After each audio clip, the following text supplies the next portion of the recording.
Good morning, good afternoon, good evening. Welcome to The Unspoken Truth. I'm your host, Robert Bruss, and I'm joined by my good mate, Ed Anderson, over there in Minnesota. G'day, Ed. How you doing, mate? Living the dream, Robbie. How you doing, buddy? It's good to be back after the weekend. Yeah, absolutely. Happy Monday, mate. It's good to see you, and I'm looking forward to getting into today's show. There's a lot of craziness going on in the world. The de-dollarization continues with the launch of a new currency with the BRICS. We've been talking about this for quite some time, and I'm looking forward to just going into a little bit more detail with the audience about that here today. It's certainly going to change the way the global system actually works. You know, it's not such a big deal that the USD is no longer going to be the world's reserve currency, because I live in a country where the dollar is not the world's reserve currency, and it's not a big deal. But it's certainly going to change the way economics happen around the world, and it's going to radicalize things. So have you got some opening remarks on that before we dive deeper into that? Yeah, I promise that my report will be painless. So please don't leave.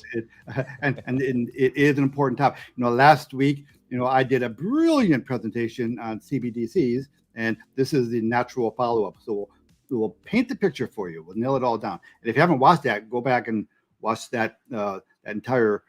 But that was a long one, like a 2-hour podcast. That was a lot of fun. It was. Yeah, it was. There's important topics that we're discussing here, ladies and gentlemen. If this is your first time here, welcome. It's great to have you here. Ed and I go behind the stories. We like to pull back the curtain and unpick these topics, and we like to give you the inside gouge on actually what's happening and why these things matter. So a new gold-backed currency is going to be launched by the BRICS nation. Why does that affect you? That's the type of thing that we're going to go into today. We're going to be talking about that because it's going to upset all of the US imaginary around the world, and it's going to be very, very different as we move forward in the late 2020s and the early 2030s. I wonder where we're going to be in 2040. That's how I'm trying to look over the horizon and see where we're going to be as a result of these types of things. It's a pretty interesting outlook for the world's economy, that's for sure. I've got a story for you here today about a man with a penis who won Miss Universe. Now, typically I wouldn't give a shit about any of these types of stories, but I think this is something that needs to be discussed because the people that are in charge of our world and the people that drive our culture and our economy, they're actually just lying to you. And I think this is an important story where men are encroaching onto more and more of what it means to be a woman. And the feminists that are out there, all the men feminists that are out there, are just allowing it to happen. So I'm a dad of a daughter, and you know what? If I saw my daughter in a beauty pageant and there was some dude winning, I wouldn't allow her to be on the same stage as those people. I just simply wouldn't accept it. Simply wouldn't accept that fact. Now, one of my good friends here in Sydney, Laura, she owns a beauty pageant, and I know how hard these girls work. Yeah, and it's the same as female athletes. When you see girls competing, they're training for years to go and swim and run and win swimming races, and then some dude comes in and beats them all in the first event that he's ever been in, and claims that he's a transgender woman. I'm not having it. I'm going to die on this hill. I don't care anymore. Inclusion has gone mad. The world is gone mad, and I'll tell you exactly why this is complete and total bullshit. I've got a point of view that you might not have thought of before, and I'm going to show something to you that you've never thought of, and it'll prove to you that all of it is bullshit. It'll prove to you with an unequivocal doubt that it's all bullshit. And I'm not having it anymore. And every time I see it from now on, I'm going to call it out. It's just absolutely and completely unacceptable in my view, particularly as a dad. Yeah. Misogynist, racist, white supremacist. It's unacceptable, man. I'm not having it. I'll defend the women to my last dying breath, because I'm the dad of a daughter. If there's some guy out there giving my daughter a hard time, I'm going to protect her and defend her. So where are all the men defending the girls that are up on stage? I'm certain that they're Miss Universes, but I'm certain that those girls have got dads. I'm certain they've got brothers. I'm certain some of them have got boyfriends and partners as well. Why aren't they speaking out in the media? Why aren't they saying something about it? Because they're too scared. They're scared of being cancelled. You have to be fearless in this modern world.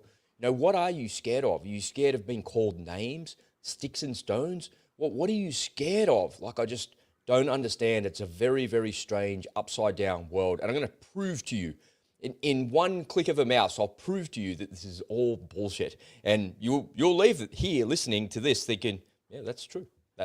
That's true. There's no other way to look at it. Yeah, listen, let's just all agree right now that we're right.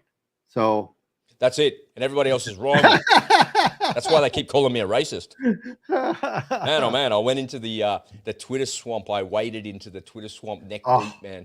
You know, like a special forces dude in fucking, I don't know, trying to assault something. That's what it felt like. I was swimming in the swamp of Twitter when I put a video out over the weekend about the Voice to Parliament and my views on that. You know, it feels really cathartic and very therapeutic to write a script, you know, because I don't really know what I think about things unless I take the time to sit down and, you know, really extend my thoughts by writing something. And what I did, ladies and gentlemen, if you haven't seen the video, you can find it on the channel here. I unpicked Linda Burney, the Minister for Indigenous Affairs. She's at the National Press Club telling everybody why we should all vote yes to the Voice and what she's going to do about it and what it is. And I genuinely listened to that from a perspective of, well, let's have a listen to what she's got to say. You know, I'll listen to the other side and maybe there's some truth into that. And there was a couple of good things that she said in there, and there was a couple of things that I agreed with in there. But for the vast majority of it, I was looking at it and I was listening to it, and virtually every statement she made. So if you think of somebody's writing in their speech, every sentence she wrote and she read out aloud, I was looking at that and thought, I have to debunk that. I've got an opinion about that. And the more that she spoke, the more I had an opinion of the opposite side. And it's not because she's wrong, it's because she's just lying to you. And it's hard to believe that a minister of the Australian government can get in front of the National Press Club and just lie. What it reminds me of is Karine Jean-Pierre. She's the White House press secretary. She gets up in front of the United States media representing Joe Biden. Someone asks her a question and she just either dismisses them, doesn't answer the question, or she flat out lies to them. It's really strange, man. And nobody calls people out on it. I just don't know what to do other than just say my piece. If you're going to do that, I can do that as well. I've got a microphone and a camera. I can communicate that message. I can put it out there. I put it out there and man, oh man, people were just calling me racist to my face. And I thought to myself, none of those comments in Twitter passed the pub test. Because if you came up to me in the pub, you wouldn't say to my face, you fucking racist piece of shit, or you racist white supremacist, because you get a punch in the mouth. And I know that Twitter is just this sort of place where people are hiding behind everything and they're trying to get away from it all. But it's a very, very, very strange thing to me. I don't know. What do you think, Ed? You're on Twitter now. Have you waded into the swamp just yet? Or not quite I am on Twitter now, but I haven't really used it yet. I looked at some of your stuff because, you know, you got a head start on me. And listen, part of me loved it because, you know, I'm a little bit of a provocateur too. I mean, sometimes, you know, if I'm with a leftist, if I'm with a liberal, sometimes I'll say something that I don't even believe. But I'll just say it because I know it'll, you know, annoy the hell out of them. Yeah. You know, some people have very thin skins. It's very easy to get a rise out of them. And just for entertainment purposes, it's easy. It's fun. Sometimes to just, you know, let them go because they're such easy targets. This is going to be a really fun topic because I've got strong opinions too. So all right. Yeah, I'm looking forward to that. Before we get into that, let's do your one first and let's talk about the brick stuff. I'll add that back to the screen there for us so we're ready to go with all of that. Why don't you just give us a little intro and let's get into it. Okay, yeah. So last week, you know, I did a nice video on CBDCs, which you all should watch. And today, this is a nice little add-on to that topic. This is a topic that you do want to be aware of. And the video is pretty self-explanatory. It's not very long. So let's just get right to it. All right, let's get it over with. Well, you've heard me talk an awful lot about the BRICS alliance. Now, BRICS, remember, is an acronym for Brazil, Russia, India, China, and South Africa, right? And I've been talking about this for quite a while that it's coming up, but the rest of the street is starting to catch up. We're starting to hear more and more people talk about it, and headlines are coming out at a faster pace now. BRICS, gold-backed common currency, a shock to global fiat money system, as Russia confirms launch in August. Okay, now August is a couple of weeks away, but I think the meeting, if I remember right, is mid to late August. I think it's on August 20th or 22nd. Russia confirms BRICS will create a gold-backed currency. Okay, so for context purposes, let's remind ourselves that Western currencies are not backed by anything. They are fiat currencies. Now, fiat is a Latin word that means decree, okay? So the government decrees that these dollar bills are actually money, but they're not backed by anything. They haven't been backed by anything since 1971 when Nixon temporarily took the U.S. off the gold standard. Of course, it's been 52 years now, so it doesn't feel so temporary anymore. But the U.S. dollars or the Australian dollars or the Japanese yen that you have sitting in your bank account or in your wallet or in your sock drawer, they're not backed by anything. They're literally just pieces of paper. But regardless of whether they're in the form of paper or zeros and ones, they're not backed by anything. They are literally worthless. So what is this new currency that we're talking about that the BRICS coalition is trying to cobble together? Why is this new competition bad for the US dollar? Most people think the dollar is never going to go away. It's too strong. Everybody uses the dollar.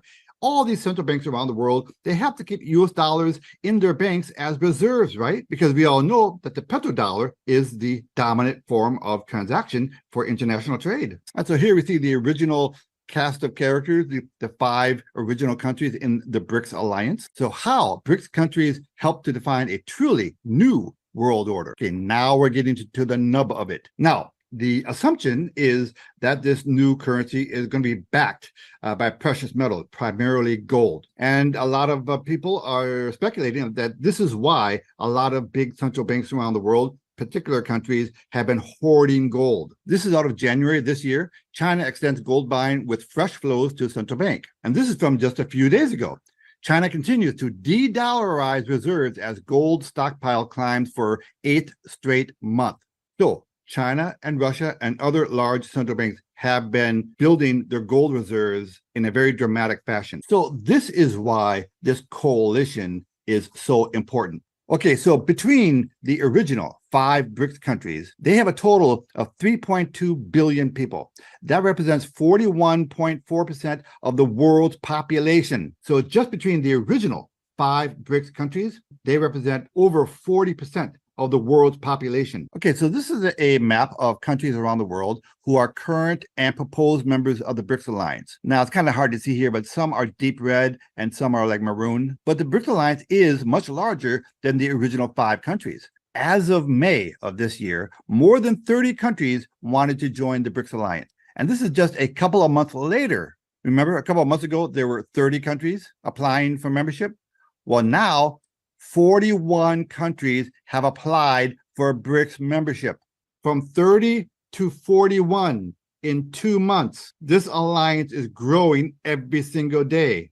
Countries are scrambling to get into the BRICS alliance. So you can see that countries around the world are on a mission to ditch the dollar as much as they can to conduct their international trade. And one of the most dramatic examples is Saudi Arabia. Saudi Arabia considers accepting yuan instead of dollars for Chinese oil sales. We even have France now starting to conduct business with China in the form of yuan instead of the US dollar. And France is supposed to be, a staunch ally of the US. And in America, we have people at the highest levels taking steps to diminish the power of the US dollar. And I'll prove it to you. From the White House, statement from President Biden on the confirmation of Jared Bernstein. Our president put this guy on the Council of Economic Advisors, the strongest economic advisory group in the country. Why is this important? I'll show you. If you Google this character, in 2014, 9 years ago, he wrote an article for the New York Times titled "Dethrone King Dollar." Bernstein stated, the government needs to drop its commitment to maintaining the dollar's reserve currency status. This same guy, 9 years ago, America can't afford to maintain the world's reserve currency.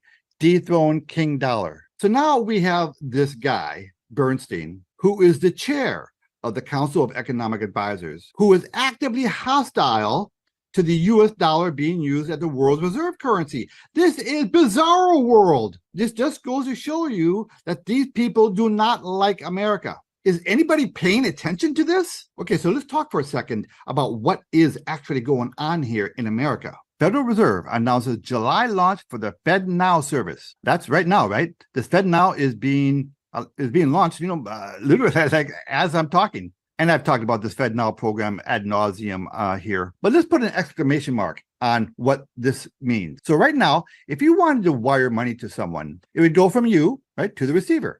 Sender, receiver, right? But now the Fed is sticking itself in the middle. So now all the wires are going to go from you to your bank, through the Fed to the receiver's bank, and then to the final recipient. So the Federal Reserve now, in one step, is going to be enormously more powerful than they already are. I mean, I still can't believe these people are getting away with this stuff. Where the heck is Congress? This is, as far as I can tell, our Congress, our Senate, our executive branch, they're in on it. But imminently here, the Federal Reserve is going to be in the middle of every banking transaction you want to conduct. And of course, part of the piece of that whole control system is going to be the central bank digital currencies, which are going to run on the rails of the FedNow system. Now, this is a list of organizations that have completed certification in the FedNow service. I couldn't fit them all on here. Pretty much all the banks out there have already completed their certification for the FedNow service, because otherwise they're going to be out of business. So we have no choice. There is no way to escape this FedNow program. We are all going to be living inside of a new monetary system imminently. So why would all these countries around the world want to stop using the US dollar? Well, there are several reasons, but for the sake of time, let's just talk about one big one. They're looking at the way the US is conducting its fiscal house, and it is a disgrace. In addition to the huge, massive national debt that we already have, we have this brilliant program coming down the pike, staring us in the face. At least $4 trillion a year needs to be invested in renewable energy until 2030. $4 trillion per year between now and 2030. That's like another 7 years, right? What's 7 times 4? That's an additional $28 trillion above and beyond what we're already spending. These people live in a fantasy world. But this is the scam that is being perpetrated upon us. I am getting sick of you smug, hybrid-driving socialists telling the rest of us how to live our lives. So the rest of the world are looking at us, and they're thinking, but these people must be out of their mind. So between that and other issues, they're starting to trust the U.S. much less. And now, with this BRICS coalition, they see an option. They see an alternative. So how are we supposed to pay for that $28 trillion of extra money? Well, they're coming up with these brilliant plans, like a shipping tax. They're gonna put a new shipping tax on everything that will yield another $100 billion climate windfall. Yes, this is how they will pay for things. They're gonna raise taxes, and they're gonna issue a lot more debt. Everything you buy, everything you live your life with is going to become more expensive. America doesn't actually manufacture very much anymore. Everything that we use is manufactured somewhere else, and it has to be shipped to us. So with the shipping tax, they're all going to become more expensive. And it's not going to end with that one tax. We're going to see all sorts of new taxes coming up. For that reason and for other reasons, many countries around the world see the BRICS alliance as an alternative, as an option to the US dollar. And they're starting to reach for those alternatives with both hands. Now, we have to wait for this big meeting in August to see what's going to come out of it. If I had to speculate, my guess is we probably won't see a single currency. We'll probably see some kind of an agreement that each country can do their business with each other in their own currencies. But they're going to be backed by something, probably gold and silver, something like that. We don't know yet exactly how it's going to look. But it's not like you're going to be able to take your Brazilian real and walk to the bank and convert it for gold. That's not the way it's going to work. The way it'll work is that gold will sit in various parts of the world, and every once in a while, when the trade imbalances get too out of whack, they'll ship some gold from one place to another place. So they will be, in aggregate, backed by gold. We will have to wait and see what the final product looks like. But for now, it's just important to know that they're serious about this.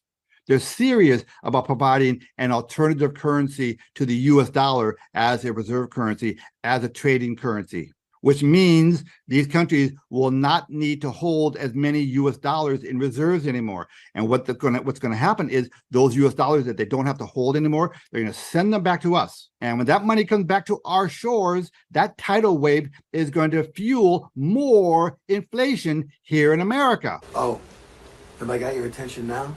More inflation is coming. higher interest rates are coming. Our cost of living is going to go up sharply. You cannot afford to ignore this. You have to start taking steps right now. Start getting your money out of your bank. The money that's sitting in the bank is not safe, and it's losing its value every day. So once you get that trash fiat currency out of the bank, convert some of that into gold and silver. This will get you out of the traditional financial system. And number 3, establish streams of passive recurring income. Rob and I have programs to help you acquire your gold and silver and establish your passive recurring income. If you don't mind, could you give us a like and subscribe if you haven't already, and leave a comment. Ed Anderson, live from Minnesota, signing out.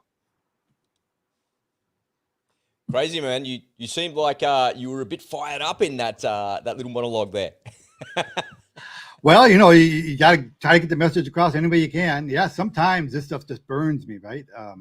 It is bizarro world, isn't it? When the French of all the countries in the world, those bloody turncoats that needed to be rescued in World War I and World War II, that just defies logic to me that they would go against the Americans and go against everything that was there to save them. They've just got short memories, man.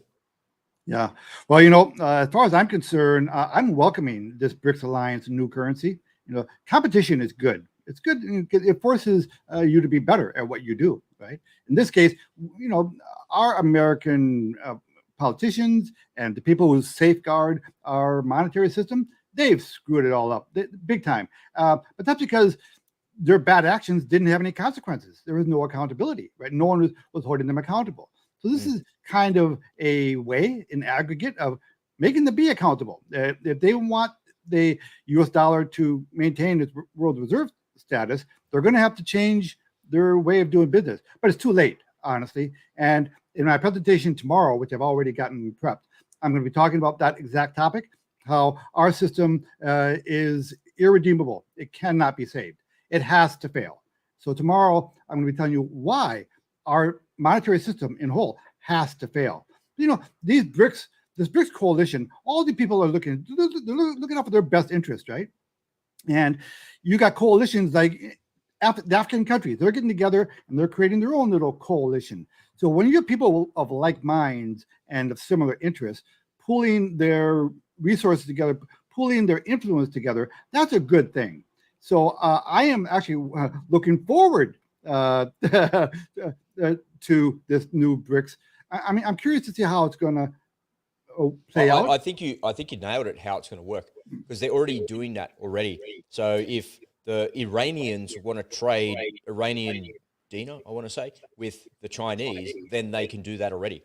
And they're trading in their own currencies. And if you move your business to China, then you're getting paid in yuan because you're doing business there, right? So I set up my business, I employ 100 people, then I'm paying those people in the local currency, and then I'm receiving products and I'm buying products and services in country with their currency, and then I'm getting paid in their currency. And the catch with going to China is I can't take the money out of the country, right? That's the catch for setting up there. That's the catch for all the cheap labor. I can offload the products and services, but I've got to keep all the wealth that I create there in that country. And that's a pretty clever model that they have. But all of a sudden, if I've got lots and lots of Chinese yuan because I've moved my business to China and there's lots of money in my Chinese bank, then all of a sudden I can buy products and services with Chinese yuan elsewhere. That's a pretty good deal. That's a good incentive. When you think about it and you think about the system they're trying to create, you think, well, isn't that how it is? No, it's actually not. Everyone's forced to swap their local currencies for dollars and then go and swap it back for whatever other currency it is there in the middle of it. But if everybody agrees that the value of their currency is this because it's based on gold, that it's based on that known commodity that's backing that piece of paper, then that transaction actually works incredibly well. That's real money, man. That's exactly the way it's supposed to be. And the one event that accelerated this entire process was the U.S.'s sanctions put on Russia when they invaded, Ukraine. When we put on those sanctions, I mean, remember when Putin gave the speech and he had said, "I wish they had done this years ago," because it accelerated their move toward ditching the U.S. monetary system. They're ditching. Okay, we're going to put you off the Swiss system. Take that. And they're like, "Cool." Whatever, dude. You can take me off whatever SWIFT system thing that you've got. It just doesn't matter to me. I was watching an interview with the guy who created the Magnitsky Act, So Bill Browder is the guy's name. I was just looking for his name there in the audio book. So Bill Browder was the biggest hedge fund owner in Russia until he was kicked out of Russia in 1995. And his lawyer, his surname is Magnitsky, and he was killed in a Russian jail as a result of all of the sanctions and everything that happened, right? And Bill Browder made it his life's mission to go away and sanction all the Russian money, because he was one of the Russian oligarchs, right? He's an American guy, British citizen in that part of the world, and he was one of them. And he recognized that the whole thing, all Putin ever cared about was money and getting as much money out of that country as humanly possible. And then he gives it all to the oligarchs. He doesn't hold it in his own names. And so what he said was, if I can get this this legislation passed to be able to sanction foreign money like this, then we can cut them off. We can cut off their finances. And the Magnitsky Act was passed in America, and it gives American Congress the ability to sanction Russians in the United States and to seize their assets. And his mission as he goes around the world is to lock down the Magnitsky Act in as many countries as possible. So then governments around the world have a mechanism to say, hey, these Russians are committing crimes. We need to cut them off everywhere. So we can't just cut them off in the United States, because they might pick up their money from elsewhere in the world and go and invest it somewhere else.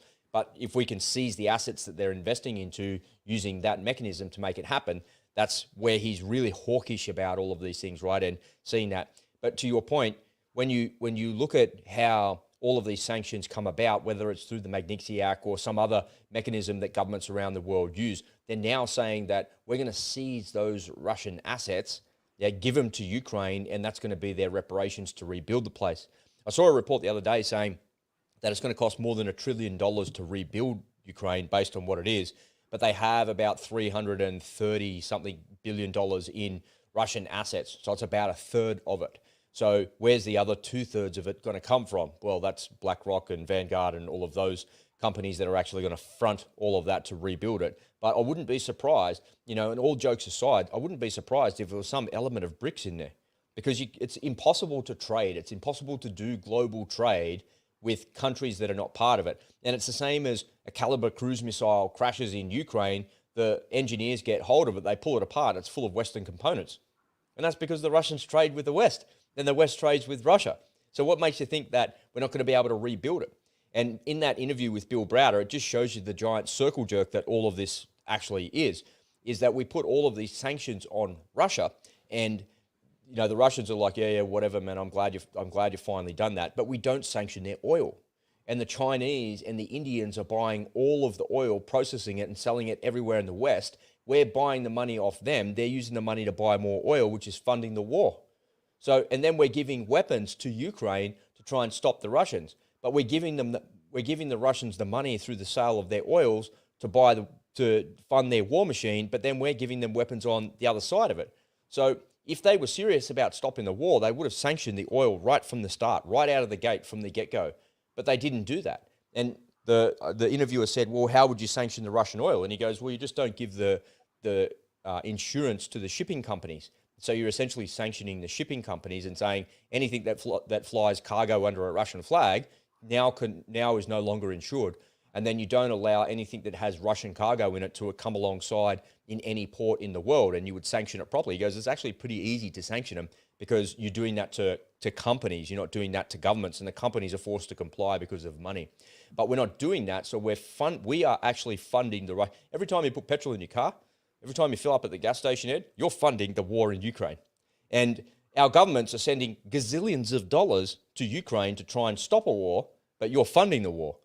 And nobody's talking about that. And then they're talking about sanction and seizing somebody else's. No wonder there's like dozens and dozens of other countries that want to be part of BRICS. Because if you're going to seize my assets, there you go. And you're going to turn me off on the SWIFT system, I'm going to seek an alternative straight away. You're actually pushing those other countries toward it.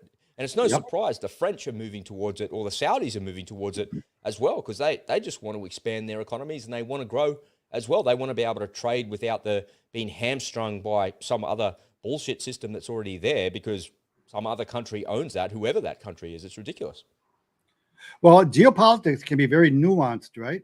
We have an example of remember Turkey, the little circle, Turkey was at war with somebody, but then they're doing business with their, like the enemy of my friend is my friend, and whatever the In phrase Azerbaijan. is. Right. Yeah.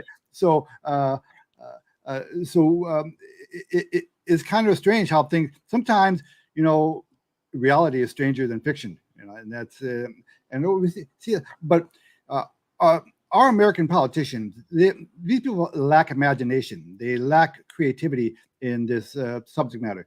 I mean, they should have foreseen the consequences of just randomly confiscating the assets of Russian citizens just because they're a citizen, or Russian assets just because they were Russian assets. It's kind of like in the world of diplomacy. If you're a diplomat living in a foreign country, you're given, all right, well, parking tickets, we'll let it slide, because that's just kind of the courtesy of being, a diplomat. Diplomatic pouch, we can't look at it, even though there's probably nefarious stuff in there. There are just things that, with the niceties of diplomacy, you turn a blind eye to. And one of the understandings among governments is that you don't confiscate assets of your enemy just because you don't like something that they did. And apparently that's all out the window. Well, America, it's out the window with the cluster bombs. Well, America has a habit of doing just that. And of course, they flex their moral high ground as they're doing it. We're doing it because we're moral superiors. And so those are bad people. They don't deserve to have all that money in that sovereign wealth fund sitting at JP Morgan. So we're just going to take it. Well, the rest of the world looks at this and they say, wow, what happens if I step out of line inadvertently? You're going to steal my money too? So, and I mean, this is a very foreseeable consequence to this kind of a thing. And one of those foreseeable consequences are people rushing toward a currency that's actually backed by something. Well, part of what you're talking about here, there was one small, tiny nuance thing that you missed in that report, and it wasn't so much about about what they're doing. It was about the actual meeting itself. So the meeting is due to take place in South Africa. And Putin has been referred to the International Criminal Court to be caught and taken to The Hague for war crimes. And the South Africans had said, we've got to follow that. We're a signatory to that. If he does come here, we're going to have to do something. And just in the last couple of days, they've gone, fuck off. He can come here if he wants. We're not going to do anything about it. They told everybody to piss off. Did they? They Did they snubbed say their that? nose. Good. Yeah, they snubbed their nose at the world and said, no, we're not doing that. We're not complying with any of that. You don't comply with anything. You seize people's assets and do whatever you want. And then everybody's like heads exploding. Oh, I thought that they were on our side. All this bullshit that's going on like that. It's crazy. I was watching a video about Gaddafi in the last couple of days. And part of the reason that they went into Libya was because he was talking about trading oil, because there are large oil reserves in Libya, of course, with other countries in their currencies. Yep. So, and that is part of the reason that we went back to Iraq the second time as well, because of all people, the French were going to buy Iraqi oil in their own currency, and they were going to do transactions like that. And they went, no, you don't. We're not having any of that. So that's something that's never spoken about. But one of the things that I didn't know about the Gaddafi regime and the downfall there, and it actually makes a little bit more sense than the oil story. The oil story seems like a cover story now for his demise and the destruction of that country. But what he was doing is working with a bunch of other African leaders to set up an African central bank, so they could all trade amongst each other and they don't have to use the US dollars anymore. And because all of their countries are kind of held back by the fact that they have to exchange to US dollars and they're going back and forth, and that's costing them money and all of these negative implications of that. They're like, well, why don't we just create our own central bank? Why do we need to do that? And I played a video a couple of weeks ago, you might remember, of the Kenyan finance minister, I think he was, of him saying that, why should we? And they set up that central bank, that reserve bank. They did that despite Gaddafi's downfall. Maybe that's part of his legacy. Dictator or not, he did something that was pretty good in that respect, I thought. Okay, so in tomorrow's report, I'll lift my skirt a little bit. I'll tell you a little bit about my report for tomorrow. So because it is relevant to this topic. So in my thesis is that this war going on right now between Ukraine and Russia, really it's America and Russia. Remember, this is a proxy war. Russia, yeah. Okay, it has nothing to do with borders. It has nothing to do with democracy. This has everything to do with money. This is a big money laundering operation. and it has largely to do with the tail end of our monetary system. Our monetary system is coming to an end, and there are parties out there who are scrambling to launder as much money as possible to get them actually into hard assets like real estate and gold and silver. And I'll talk about that tomorrow. So a lot of this money is coming back to America, coming back to interested parties who are taking that money. So there's a lot of people out there, there's a lot of deep-pocketed moneyed interest who want this war to go on. Meanwhile, you have young Ukrainian and Russian soldiers, men, losing their lives, and civilians losing their lives, dead, blown to bits. You've seen videos about this in Telegram, right? Really, just very disturbing, images. They don't die. I mean, you hear it on the news, X number of people die, but you don't see it. And but if I show it to you, I promise you'll lose support for it in about 10 seconds. There you go. There you go. Yeah. So, and those people, they didn't have any financial interest in this war going on. The propaganda that's fed to them was that this is for, a national honor. This is for, whatever. It has nothing to do with the real reason why this war is going on. And that's my thesis. And I think, and I'm going to stick to it because all the evidence points in that direction. And I think you've got kind of two things at play. The first one is that the war was started over borders because Russia wanted a buffer zone between them and NATO, and Ukraine was the most likely place for that to actually occur. So it started like that. But then remember, it was signed up to that, hey, we're going to stop this, we're going to cut it all out. And the Ukrainians actually agreed to it. And the Americans and British went, no, you don't. You're going to continue that. And it comes down to that old saying, right? It never let a good crisis go to waste. And that seems to be of what has happened. And so the Russians are at war for one reason, and everybody else is at war for a completely different reason. It's a very strange thing, right? Because if you cast your mind back into history, and even just as close as, I don't know, the Vietnam War or Korean War or even World War II and World War I, it's about land. Everybody's fighting over the same thing. But here in this war, we're not fighting over the same thing. We've allowed them to take the ground. We've allowed them to do that. We could have given them heaps of weapons right at the start. We could have gone in there in the start and stopped it. If we were serious about it, we would say, no, Ukraine was going to join NATO anyway. We're going to go in there and do that. And so we're on the precipice of that meeting in Vilnius in Lithuania in the next couple of days. And is it going to be that Ukraine come under the umbrella of NATO and the facade continues? I don't know, man. It's they're at war for a completely different reason, and that's part of the reason that this has been prolonged. Yeah, I mean, you want to prolong the war, bring Ukraine under the NATO umbrella. That will this war will definitely go on then. Go on for another 10 years. Yeah. So that's the easiest way to continue the war.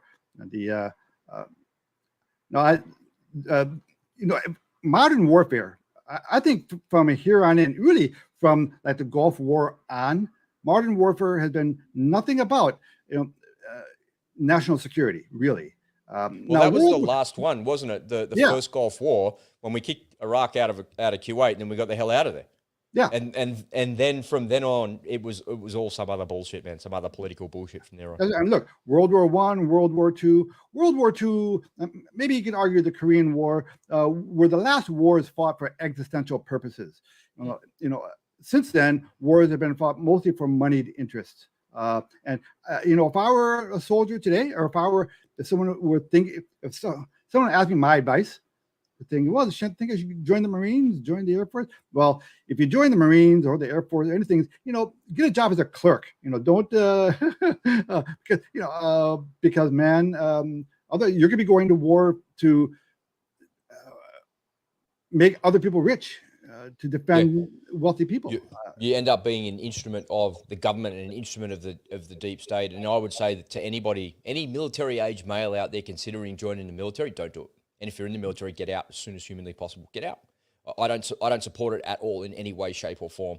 And the reason I don't support it anymore is because of the lies that were told about Afghanistan, the withdrawal from Afghanistan, the lies that were told about Iraq, the lies that we've been told here about Ukraine and Russia. Why would you ever put yourself into the fray? Why would you ever put a uniform on and be issued a rifle and go and kill other people on behalf of the government who just lies about literally everything, absolutely everything. The government just lie to serve their own means to achieve whatever goals that they've stated for themselves. And unfortunately, as you correctly pointed out, Ed, it's the people that are on the front lines that lose everything. No politician's going to the front line. Anthony Albanese's not going to the front line. Neither is Joe Biden. Neither is Kamala Harris. You know, it's just ridiculous that these politicians expect the youngest, best and brightest of us to go forward and give our lives in the name of some strange cause, man. It's very, very, very strange. You know, Trump has been getting a lot of grief by saying, yeah, if I'm elected, I will end the war in Ukraine in one day. Yeah. And you know what? I totally buy it because I know that I could end that war in a day. You could? Yep. How would you solve it? I'd give Zelensky a call. Say, you know what? You're not getting any more stuff from us. Yeah, just cut them off. Yeah. Yep. Just cut them off. And say, you know what? I'm gonna give you a chance to be a hero here. And I'm gonna, you know, it'll be a private phone call, right? I'll make sure it's not recorded, or maybe I'll send a message via carrier pigeon or something. But do it face to face is the way you do it. Yeah, I'd give him a chance to look magnanimous, to look like to look like the peacekeeper. He'll end up getting, and I'll call my buddies at the Nobel Prize Committee, and I'll make sure you get the Nobel Prize too. You know, you make him, you say, so that's a carrot and stick, right? Listen, you're not getting any more stuff. So Russia is already kicking your ass. Well, that'll just speed up the process even more. At least this way, you have a chance of keeping a modicum of independence. Right now, I give Vladimir a call. I give Putin a call. Say, listen, you know you don't really want to take over all of Ukraine, because if you did, then you will be on the border of NATO, because you'll be bumping up against NATO. You want Ukraine to be independent, so that you have your buffer. So we'll make sure you get your commitment that they'll never join, NATO. It's really simple. What you're talking about is the Minsk agreements, man. All of the Minsk agreements were all of those things. Just go back and honor that thing. But Putin's like, you never honored any of it. So, what were we supposed to do? And it doesn't justify what he's done, of course. But, there's ways that you're quite right. There's ways to end it. There's ways to stop it. And no party is going to be happy. The Russians won't be happy. Neither will the Ukrainians. And the reality is it kind of sets the stage there for a different level of temperature. The temperature's taken out of it, I suppose, is what I'm trying to say, when that negotiation begins. And if this BRICS thing really kind of takes hold and gets going and more countries are joining that's only to the advantage of the Russians, who are playing a much longer term game than the Americans, who are just looking over the horizon to the next news cycle. It's ridiculous. Well, there will be a few people who will be happy from this arrangement. Zelensky and a few of his acolytes in his near orbit, they're going to move to the Maldives and live off those millions of dollars that I promise you, they have skimmed off of this. He'll move to Hollywood and end up as a talk show host, man. There you go. Yeah, it's like, who wants to move to fucking Hollywood, man? You have 10 cities everywhere. Nah. You'll fit right in. Nah. Yeah. I would say you want to move somewhere, Eastern Europe, like Poland, but no, Zelensky probably doesn't want to move there. Well, I don't know, but he might be received as a hero. And the Poles like him, man. The Poles do. Yeah. But what? Maybe he'll end up living in one of those ski resorts in Sochi, just across the way. Yeah, with an "I Love Russia" sweatshirt. Just across the Kerch Bridge into the south a bit there in Sochi. All right, let's take a little break, folks. We'll be right back. In this crazy, uncertain world, we all need a way to protect and insulate ourselves from the outside forces that we simply cannot control. I'm a news junkie, and after a lifetime of constantly immersing myself in the darkness and the despair that engulfs the world, the path to shield myself and my family has become crystal clear. I want to invite you to come and join me in the Unspoken Truth community, where I'll show you how I protect my family from this crazy world.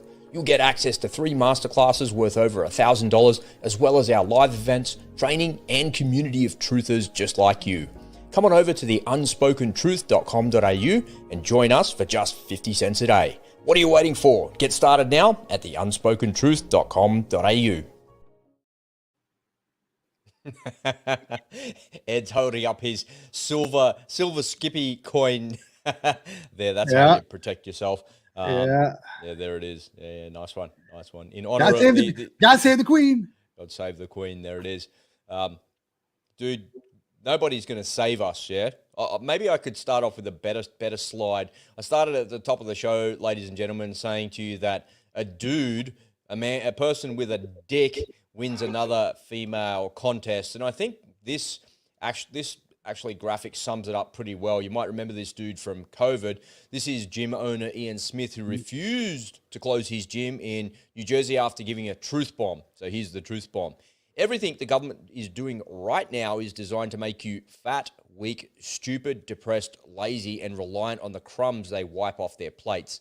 Health is replaced by pharmaceuticals. Education is replaced by programming. Hard work is replaced by handouts. These people hate you. And that's a quote from Ian Smith. And I think he's quite right. And I think that that's a very fitting quote when I look at what's happened over the weekend. So this man, this is not a transgender woman. I'll tell you why there's only two genders in just a second. I'll tell you why all of this is just fucking bullshit. All of it. 100%, 1000% of it is bullshit. Yeah. So this is a man who won a female contest. And the stupid women on that stage are allowing this to happen. Where are all the men that are in those women's lives protecting them from this bullshit?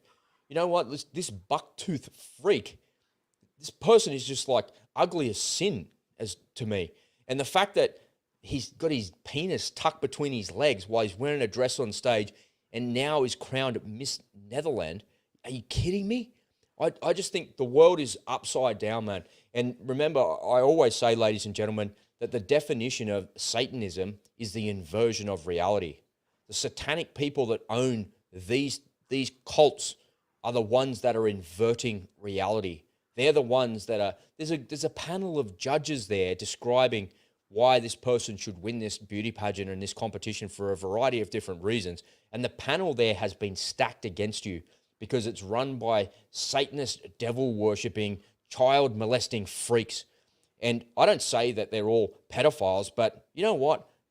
What is a young girl that's in the pageant space, and I know that's huge in America, what is a young girl in the pageant space right now supposed to think when she sees something like this? I just scratch my head and think, why is she getting all dolled up and tarted up, and the parents are doing all these things with them, and the mums are into it, and they love that stuff. The little girls love that. I know that because I've got a daughter. Little girls love that. And then you look to something like this, and then a boy wins it? What? It's an inverted world. It's Satanism is what it is. It's the devil-worshipping Satanists that are actually doing this. They're the people behind it. And I'm not a religious God-bothering fucking preacher by any stretch of the imagination. I don't even go to church. I'm not even religious at all in any way, shape, or form. I'm a spiritual person, but I'm not a religious person. I don't like the dogma of religion. I like the spirituality of religion, but I don't like the dogma of it. That's why I don't go to church. I don't go to a Catholic church or Church of England or to a mosque or anything like that. But I don't begrudge anybody else that does, because I believe that the ideas behind that of being a good person and helping other people are good. They're wholesome, and they're the foundations of our society. And when a man with a dick consistently wins a female competition, nobody is defending those girls. Where are those men? Why are those men so weak, man? It boggles my mind. I wouldn't allow my daughter to participate in that competition if I knew that was going on. And I bet you if I got Laura on here now and said, hey, would you allow a transgender man to go into this competition? She would just say, no. I wouldn't fucking let it. No. For girls.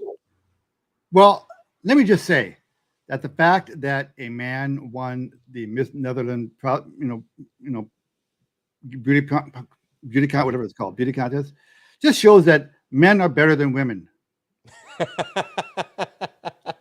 Imagine if you got up there and said that, man. You'd be like, you misogynist fucking. Why aren't they calling this person a misogynist? Yeah. Look, listen, if anyone can be anything they want, why did she go as a mailbox? This is obviously had nothing to do with the pageant itself. This is a political statement. Yep. That's why she won. She didn't win because she was good, like she was the best woman in the group. She won for political purposes. So, this organization, this event was hijacked by the activists. It had nothing to do with the pageant itself, and that's what we're seeing in the world these days. We are seeing good causes being hijacked. Where the hell are all these women's groups? Where are they, Rob? Where Well, are they? those people are defended by men. But the problem is that men have been pacified in society so badly because they don't want to be cancelled. And that's why I say from now on, I'm just going to call it out from now on. This is just complete bullshit. It's bullshit. Why are the dads, why are the fathers of those women allowing that to happen? Why are they allowing that to go on? Why doesn't somebody put their phone in the face of that person and say, you're not a woman.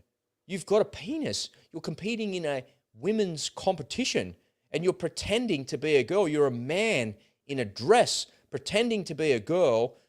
The reason we have men's, you go into a transgender competition, go into your own version of that where everybody's the same. The reason we have women's sport and men's sport, we have women's toilets and men's toilets is because we're different. You know, And why do we even have women's sports anymore? well, Why? the reason why we're going down that path is because everybody is too scared to speak up. Yeah, But everybody's- I'm saying though, if men are going to be allowed to compete willy nilly just by saying that they're a woman, then there's no Why point. bother? Just abolish it completely. There's no point in having a separate category called women's sports. We'll just call Just it abolish sports. it, man. Don't worry about it, man. And if you'll notice, it's always the men wanting to become, to put themselves into women stuff. You don't see women. You don't hear too many stories of trans women. I'm confused here. Of women who used to be women, now they want to be men, wanting to do men's stuff. You don't hear about Because that. they can't compete, man. Huh?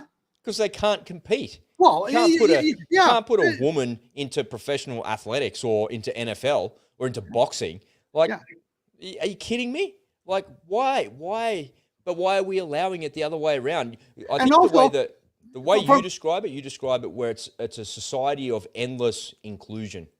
Yeah. And there's no limits to the inclusion. Yeah. But there should be an end to that. You should be able to have some self-respect. Have some self-respect. Like, stop it. You and I are much better feminists than your average feminists out there, right? Unless they're pushing back against people like this, they're not truly feminists. They're not really. What happened to fighting against the patriarchy? Come on, ladies. you got a dude who got Miss Netherlands. Where the hell you?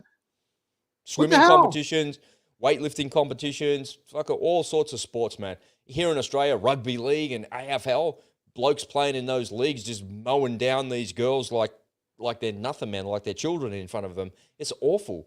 It's awful to see this actually going on. There was a slur that was given to me on Twitter, which I laughed at, which was funny because I put a video out about the voice to Parliament, and I get a whole bunch of eyes on that thing, and then there's a whole bunch of people that get all hot under the collar about it, and that's okay. People are entitled to their opinions, and I don't delete anything, and I don't report it. I just let it there because it doesn't age well for those people, right? Because they're so intolerant of the other view.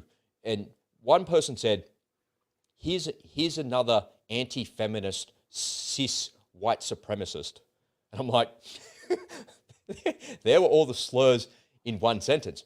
But I dare you to say that to my face. I dare you, man. I'll tear your fucking head off.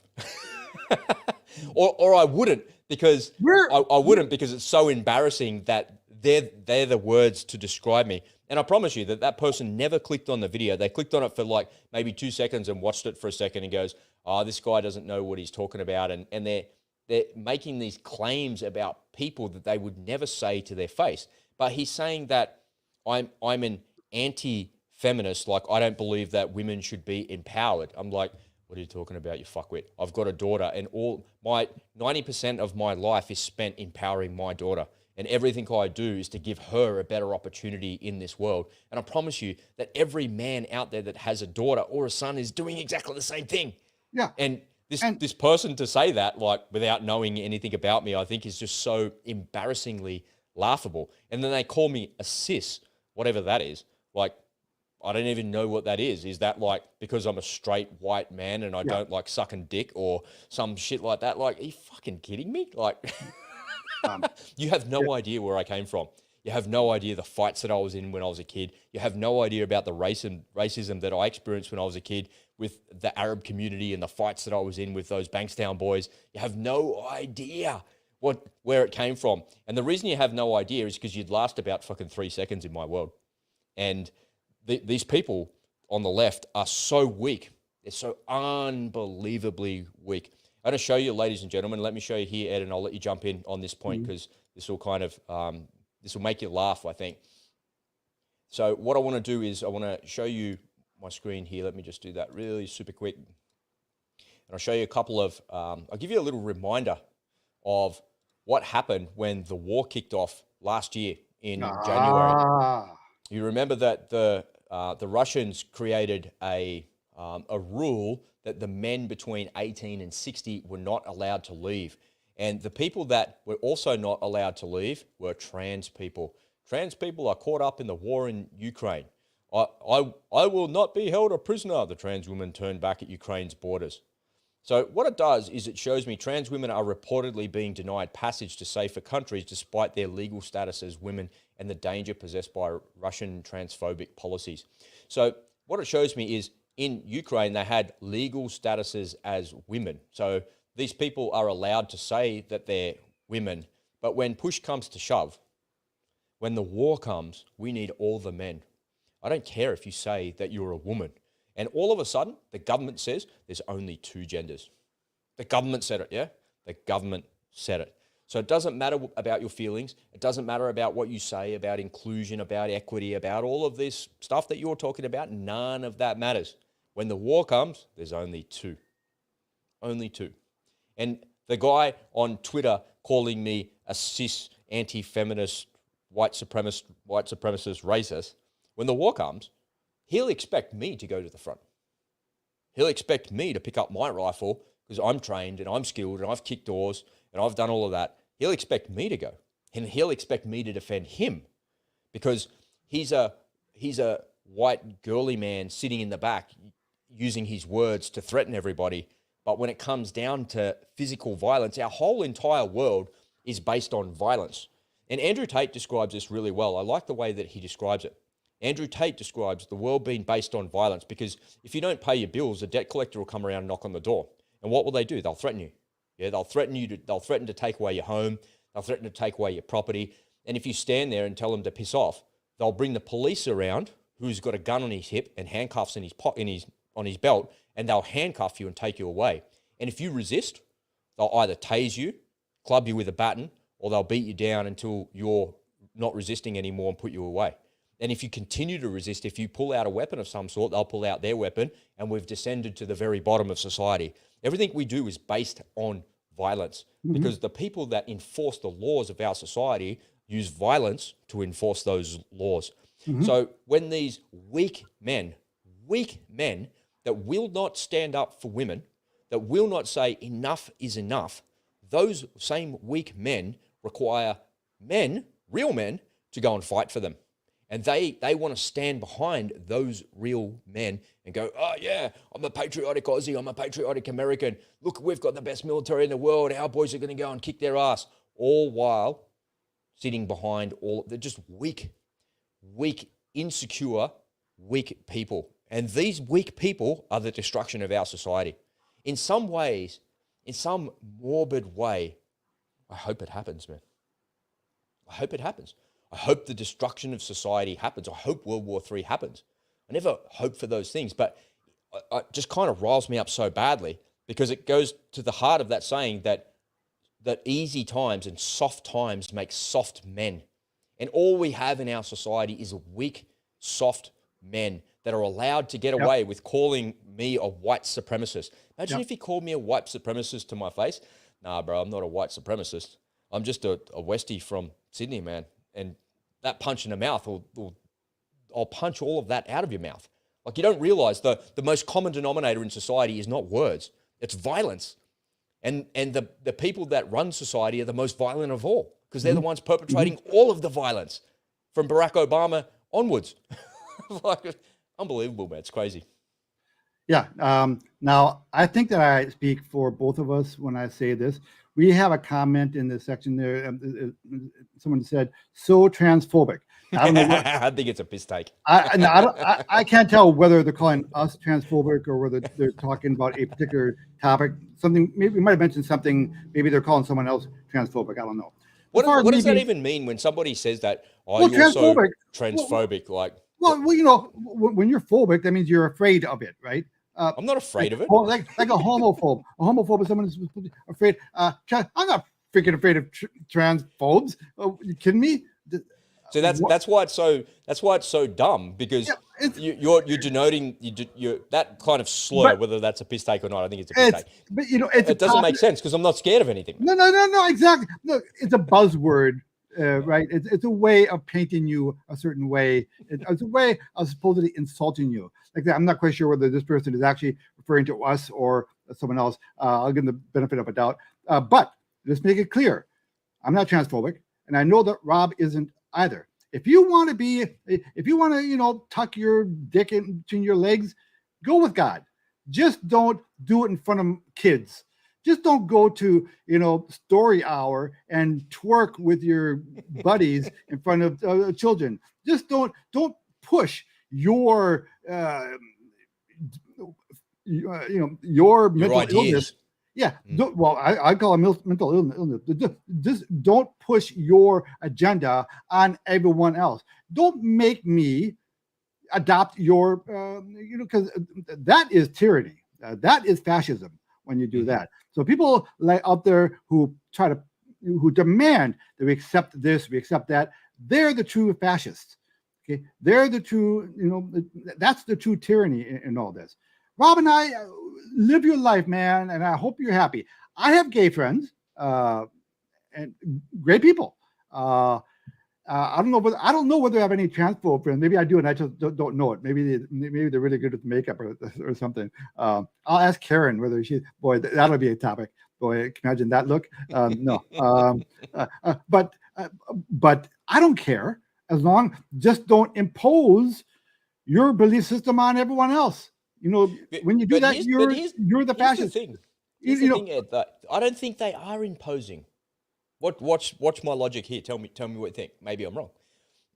I don't think that the vast majority of men that think they're women are out there saying in the community, "You should accept me. You should do this. You should do."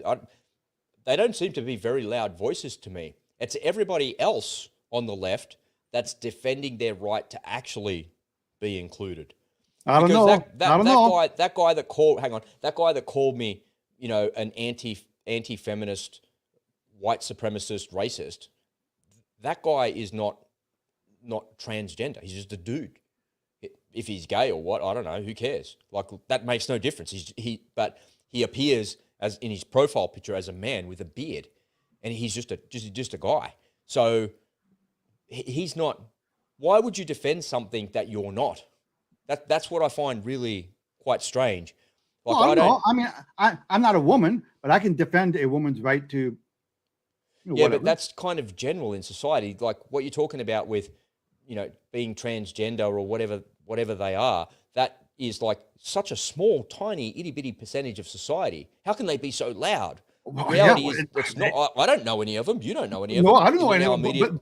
But they are loud. We can't go a day without hearing a speech from someone preaching to us, you know, through the television or through social media. Oh yeah, they got a loud megaphone. Now it's not just the particular whatever they are. They're part of this woke umbrella, the woke community, right? And that's what I mean. It's not them. It's the people defending their rights, but they're like, oh, I don't need my rights, man. I'm good over here. I'm just doing you're telling me to live my life. You're telling me you don't care. Good. I'm living my life and I'm doing whatever I want to wear a dress. I wear a dress. I don't care. And everyone else is like, you should let them do this. It's like, I've seen interview Douglas Murray. You know who Douglas Murray is, right? Yeah. You know, and he's a gay guy, but he has a real hatred toward the trans community for basically hijacking, you know, that whole LGBT thing, you know, all these extra letters put on it. He said he is very anti-trans. It's one thing to be gay, but there's another thing to be trans. A whole different. I mean, as a group, I think that the average gay person kind of disdains the trans. They have they got their own like internal civil war going on between, you know, in that community. Gay people very often do not like the trans people, because the trans, they're pretending to be something that they're not, that kind of thing. So there's there's a lot of crosswinds going on in that category. But people It's in all the that straight white people on the left defending the trans. look, It's an oxymoron. straight white men is the one group it's okay to make fun of. It's okay to degrade. And we have no protections. Don't tell me that homosexuals, trans, you take your pick, that these people are I don't know, what's the word I'm looking for, that they're put upon, that they're victims. They're all protected classes. There's only one class that's not protected. Yeah, it's the opposite. It's the opposite of victim status. They're all protected classes. If you're a black female lesbian, man, you're golden, right? You can write your own ticket. You're not a victim of society. Let me put up my last graphic here on this point. Let's close it out with this. I think it's all bullshit, all of it. I think the whole thing is concocted and designed to divide society, because if you rewind the clock pre-COVID to say 2015, 2016, 2017, the discourse in our societies was not around this. It was nothing to do with any of this. In the United States, the discourse around society was Donald Trump being a Russian spy and an agent. It had nothing to do with some dude winning Miss Netherlands. But why is that the lead story? Why is that the trending news of today? I just scratch my head and just think all of it's bullshit. The whole thing is bullshit. And right now I'm an instrument of deep state sowing even more division because there's such divisive topics.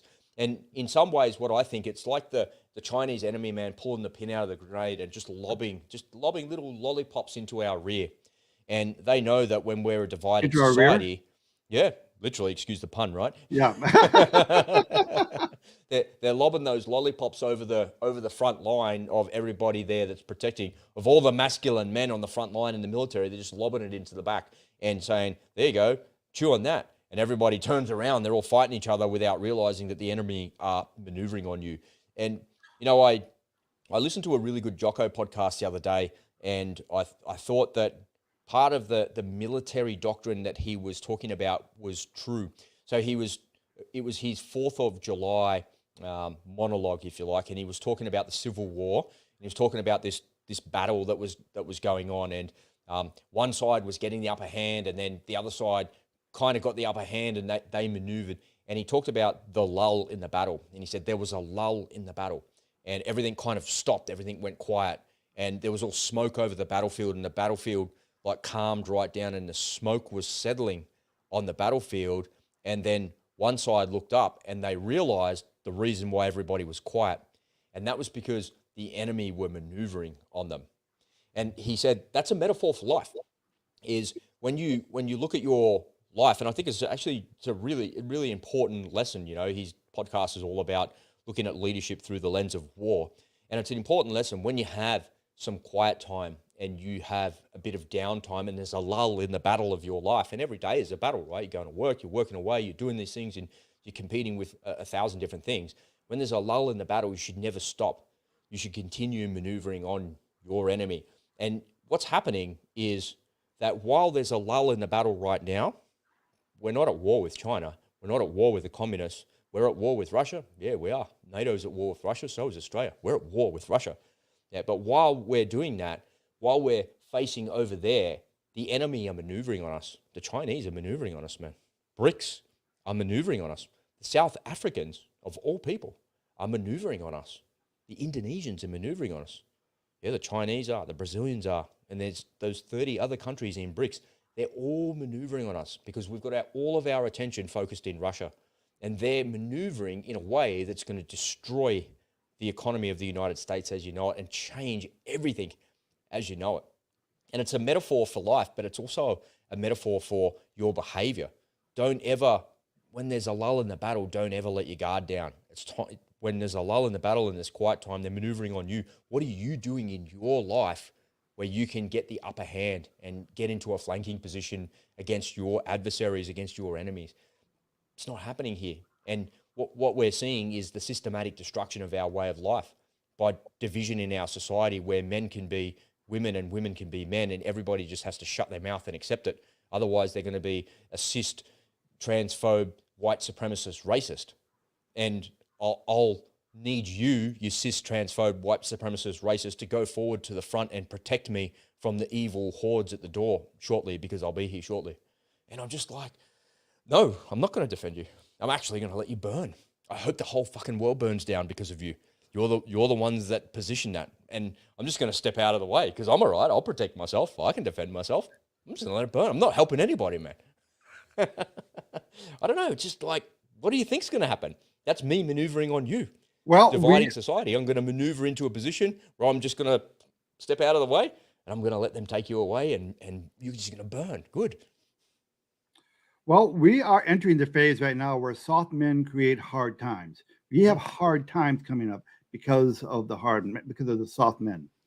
So hopefully our grandchildren will be the beneficiary of this in a way, because hopefully they will be hard men, which are the men that you really want. So nobody wants to go through hard times though, Ed. That's the really paradox of it, right? Like I've seen the receiving end of what a war looks like. I've been in those really awful places, man, where there's been destruction of society and death, and on a scale that you can't possibly imagine in normal everyday life. And I wouldn't wish that upon anybody. But the people of the left are enforcing that upon us, and there's not a lot we can do to actually prevent it.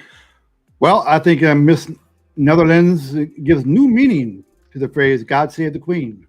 God save the Queen. Satanic devil worshippers in charge, man. That's crazy. All right, let's get out of here. Bye, everybody. We'll see you tomorrow. Bye for now. See you, Bob.